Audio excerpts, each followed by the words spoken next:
Point है वो point हम देखते हैं किसमें, वो हम देखते हैं इकाई सेल के जो प्रकार हैं वो परिमाप के आधार पर। किसके आधार पर?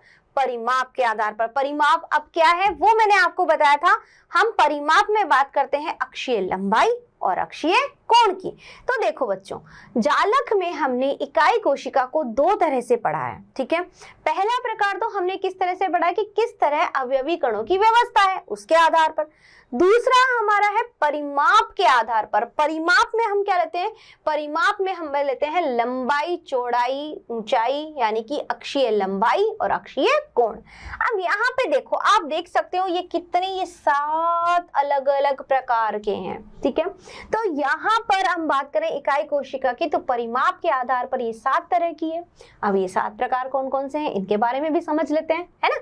चलिए, इन 7 प्रकारों में बात करें बच्चों, तो सबसे पहले हमारा आता है कौन सा? घनीय। कौन सा आएगा? घनीय।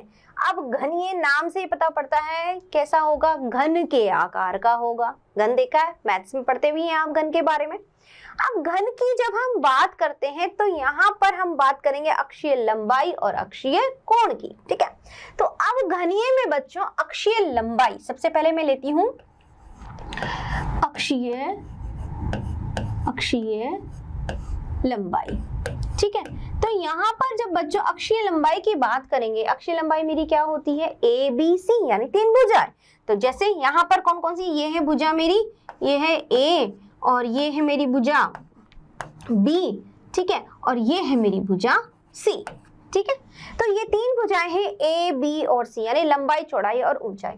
अब अक्षीय लंबाई हमें पता है, या आप सब पढ़ते हुए भी आ रहे हैं इस चीज को, कि हमेशा घन जो होता है उसकी लंबाई, चौड़ाई, ऊंचाई सब बराबर होती है, पढ़ते आए। और कोण भी क्या होते हैं? बराबर। कितना? 90 डिग्री, ठीक है बच्चों। तो यहाँ पर अक्षीय लंबाई यानी कि ए बराबर बी बराबर सी, यानी तीनों कैसी है? बिल्कुल इक्वल, बराबर। अब आ जाते हैं, इसकी बात करते हैं अक्षीय कोण की, ठीक है। जब हम बात करेंगे किसकी बच्चों? अक्षीय कोण की बात करेंगे, ठीक है। तो अक्षीय कोण में मेरा क्या आएगा? ए के सामने अल्फा, बी के सामने बीटा और सी के सामने गामा, ठीक है, यही होंगे। तो यहाँ पर ये तीनों कोण अल्फा, बीटा और गामा तीनों ही क्या होंगे मेरे? 90 डिग्री, ठीक है। तो इस तरह की व्यवस्था मेरी किस में होगी? घनीय में। तो परिमाप के आधार पर घनीय में ये इस तरह की व्यवस्था हमें देखने को मिलती है, ठीक है। चलिए अगला प्रकार देख लेते हैं हम। हमारा अगला प्रकार क्या है? अगला प्रकार है हमारा चतुष्कोणीय। अब चतुष्कोणीय में आपको क्या दिखाई दे रहा है बच्चों? चतुष्कोणीय में कुछ अलग दिख रहा है? बिल्कुल दिख रहा है। क्या दिख रहा है? आप कहोगे मैम एक जो भुजा है वो बिल्कुल अलग नजर आ रही है। बिल्कुल सही पहचाना है बच्चों आपने। इसमें ए और बी भुजा तो समान होती है, लेकिन सी भुजा जो होती है वो असमान होती है, ठीक है। तो यहाँ पर अक्षीय लंबाई, अगर मैं बात करूं बच्चों किसकी? अक्षीय लंबाई की, है ना। तो यहाँ पर अक्षीय लंबाई मेरी क्या होगी? ए और बी तो मेरे बराबर होंगे, बट सी भुजा मेरी बराबर नहीं होगी। देख रही है सी भुजा मेरी अलग से जा रही है, बहुत लंबी है, ठीक है। और यहाँ पर मैं बात करूं अगर अक्षीय कोण की, अक्षीय कोण, तो अक्षीय कोण जो है बच्चों वो अक्षीय कोण मेरे क्या होंगे? अल्फा बराबर बीटा बराबर गामा, यानी कि तीनों ही मेरे 90 डिग्री होंगे, ठीक है। तो इसका मतलब यहाँ पे कोण तो वही है समान, लेकिन कहाँ फर्क आ गया है? चेंज आ गया है सिर्फ अक्षीय लंबाई में, ठीक है। तो इस तरह की व्यवस्था हमारी होती है चतुष्कोणीय में, ठीक है बच्चों। चलिए अगला हमारा देखते हैं हम। अगला प्रकार है हमारा कौन सा? ऑर्थोरोम्बिक। ऑर्थोरोम्बिक में क्या होगा? देखो ऑर्थोरोम्बिक में अगर मैं बात करती हूं, सबसे पहले क्या लूंगी? अक्षीय लंबाई, है ना। तो अक्षीय लंबाई की अगर हम बात कर रहे हैं, अक्षीय लंबाई, तो बच्चों यहां पर मेरी तीनों ही लंबाई ए बी और सी, देख सकते हो आप आराम से, ए बी और सी तीनों ही अलग अलग है। ठीक है, तो यहाँ पे ए, बी और सी तीनों ही बराबर नहीं है। ठीक है, अब बात करते हैं अक्षीय कोण की। वो क्या व्यवस्था है वो भी देख लेते हैं।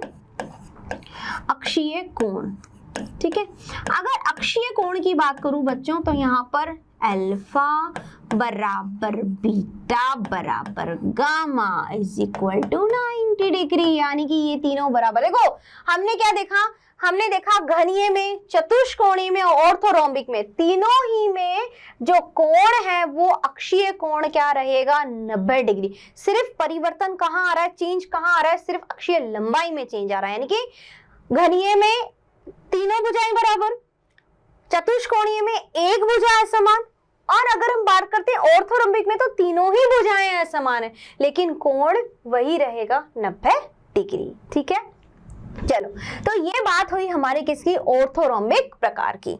अगला हम देखते हैं क्या है, अगला है हमारा बच्चों मोनोक्लिनिक। नाम से ही पता पड़ रहा है मोनोक्लिनिक, यानी कुछ इसमें एक चीज जो होगी वो थोड़ी सी चेंज होगी। क्या होगी, सबसे पहले अगर मैं बात करती हूँ किसकी, अक्षीय लंबाई की, अक्षीय लंबाई। तो यहाँ पर मेरी अक्षीय लंबाई बच्चों ए और बी और सी तीनों ही अलग अलग होंगी। ठीक है, क्लियर। अब आ जाते हैं अक्षीय कोण की तरफ। देखो अब तक तो हम क्या पढ़ रहे थे कि हमारा अक्षीय कोण जो था वो सब में बराबर था। अब यहाँ पे क्या चेंज आएगा बच्चों, यहाँ पे चेंज ये आएगा कि आपका अल्फा और गामा तो दोनों 90 डिग्री हैं, लेकिन बीटा वाला जो कोण होगा वो 90 डिग्री नहीं होगा। ठीक है, तो यहाँ पे परिवर्तन क्या आया, अक्षीय कोण में बीटा वाला जो कोण है वो 90 डिग्री नहीं होगा, और तीनों भुजाएं भी कैसी होंगी, असमान होगी। तीनों भुजाएं असमान, इसके अलावा बीटा वाला कोण जो है वो 90 डिग्री नहीं होगा, अल्फा और गामा 90 डिग्री होंगे। ठीक है, तो ये व्यवस्था है हमारी किसकी, मोनोक्लिनिक की। अब बढ़ते हैं अगला हमारा प्रकार कौन सा है, नेक्स्ट हमारा है ट्राइक्लिनिक। ट्राइक्लिनिक नाम से पता पड़ रहा है इसमें ट्राइक्लिनिक, यानी तीनों में कुछ ना कुछ गड़बड़ यहाँ पे होनी चाहिए। ठीक है, अब देखो ट्राइक्लिनिक जो होता है ये बहुत ही इंपॉर्टेंट प्रकार का है। क्यों है इंपॉर्टेंट प्रकार का, उसका रीजन ये है बच्चों कि इसमें हम बात करें चाहे अक्षीय लंबाई की बात करो, या फिर हम बात करते हैं अक्षीय कोण की,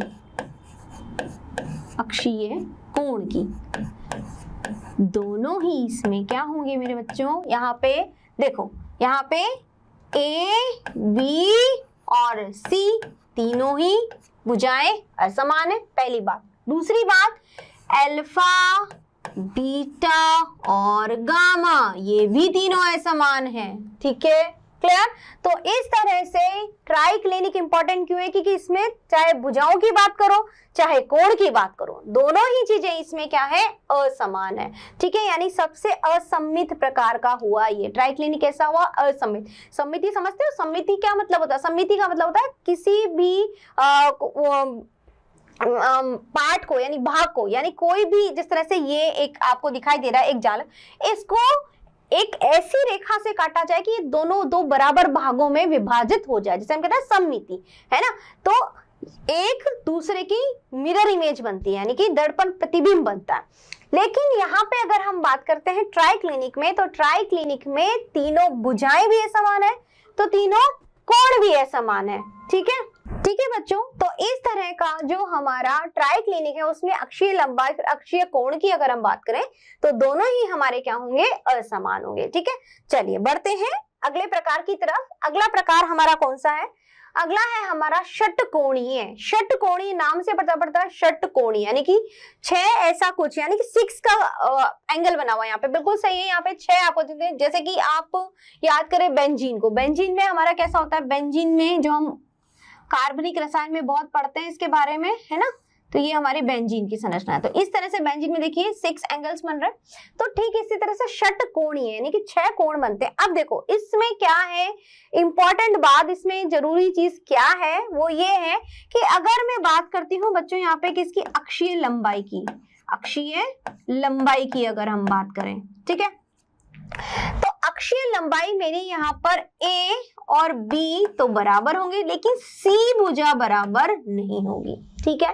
और सबसे इंपॉर्टेंट चीज जो इसके अंदर है वो क्या है, वो सबसे इंपॉर्टेंट बात बच्चों ये है कि ये वाला जो कोण होगा, ये जो कोण इसमें होगा, ये कोण होगा 120 डिग्री का, 90 डिग्री, और ये कोण कौन सा होगा, गामा कोण। तो इसमें अल्फा और बीटा जो होंगे वो तो 90 डिग्री होंगे, लेकिन गामा वाला कोण जो है उसमें 120 डिग्री होगा, ठीक है। तो ये व्यवस्था मुझे देखने को मिलती है षटकोणीय में, ठीक है। तो षटकोणीय वाला जो मेरा जालक का प्रकार है, इसमें हम बात करते हैं कि अक्षीय लंबाई जो होती है वो दो भुजा तो समान और एक भुजा समान होती है, और कोण की हम बात करें तो कोई भी एक कोण जो होगा वो कितना होगा, 120 डिग्री का होगा, ठीक है। चलिए अगला प्रकार है हमारा और अंतिम प्रकार है इसका, देख लेते हैं कौन सा प्रकार है।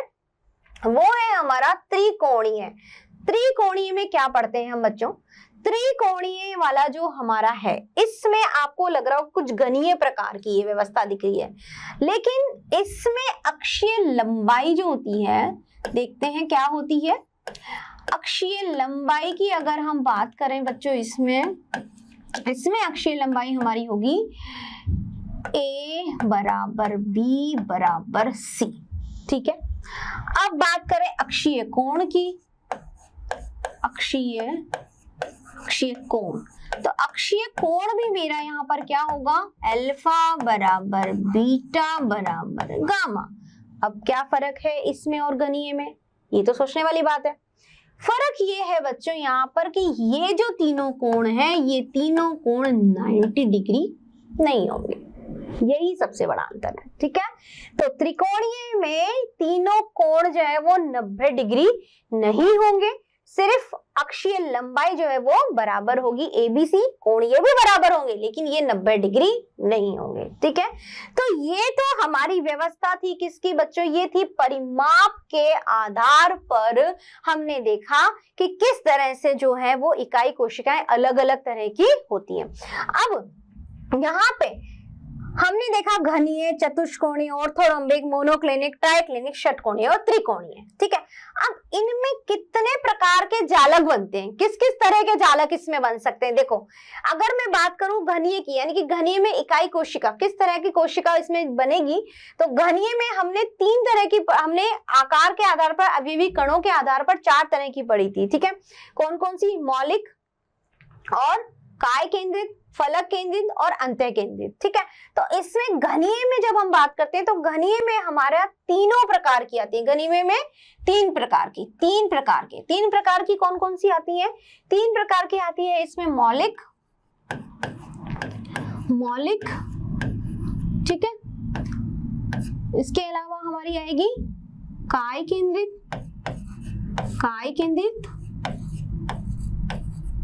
ठीक है, मौलिक, काय केंद्रित व फलक केंद्रित, ठीक है, ठीक है। अब हम बात करते हैं चतुष्कोणी की। तो चतुष्कोणी में मेरे 2 प्रकार के आएंगे, 2 प्रकार की इकाई कोशिका कौन कौन सी आएगी इसमें आएगी मौलिक व काय कोशिका व काय केंद्रित, ठीक है। अब बात करते हैं ऑर्थोरोम्बिक इंपॉर्टेंट है, क्यों, क्योंकि इसमें चारों प्रकार आ जाएंगे। जो भी हमने 4 प्रकार पढ़े हैं अवयवी कण के व्यवस्था के आधार पर, कौन कौन से पढ़े हमने 4 प्रकार बच्चों, हमने पढ़ा मौलिक और काय केंद्रित, फलक केंद्रित